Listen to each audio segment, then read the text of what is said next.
আপনারা সবাই জানেন যে আমাদের দলের চেয়ারপারসন এই দেশের সবচেয়ে জনপ্রিয় নেত্রী এবং গণতন্ত্রের আপসীন নেত্রী দেশনেত্রী এবং খালেদা জিয়া এখন অত্যন্ত অসুস্থ, হাসপাতালে আছেন।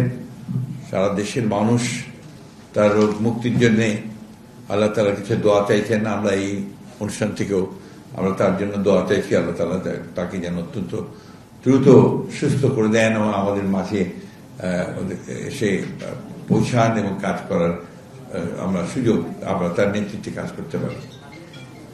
আমি আজকে এই অনুষ্ঠানে যোগদান অনুষ্ঠানে এই কথা বলতে চাই যে অনেক চড়াই উতরাই পার হয়ে, অনেক আন্দোলন, অনেক রক্তত্যাগ, অনেক আত্মত্যাগ এর মধ্য দিয়ে কিন্তু আমরা একটা সুযোগ পেয়েছি এই গণ অভ্যুত্থানের পরে, ছাত্র গণ অভ্যুত্থানের পরে একটা নতুনভাবে বাংলাদেশকে নির্মাণ করা।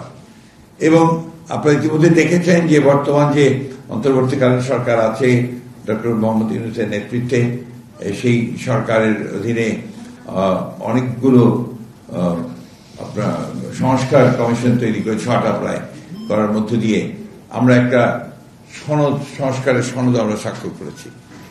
এবং এখন আমি মনে করি যে দেশে একটা পরিবেশ তৈরি হয়েছে একটা অবাধ সুষ্ঠু নির্বাচন অনুষ্ঠানের।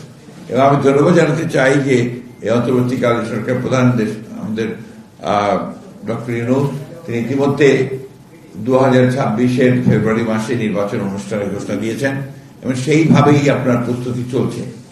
আমরা অত্যন্ত আশাবাদী যে দেশের মানুষ এই সুযোগটি গ্রহণ করে তারা তাদের যে প্রতিনিধিত্ব, অর্থাৎ তাদের ইলেক্টেড যে প্রতিনিধি, তারা একটা পার্লামেন্ট গঠন করবেন এবং সেই পার্লামেন্ট গঠন করার মধ্য দিয়ে তারা একটা জনগণের গণতান্ত্রিক সরকার প্রতিষ্ঠা করবেন।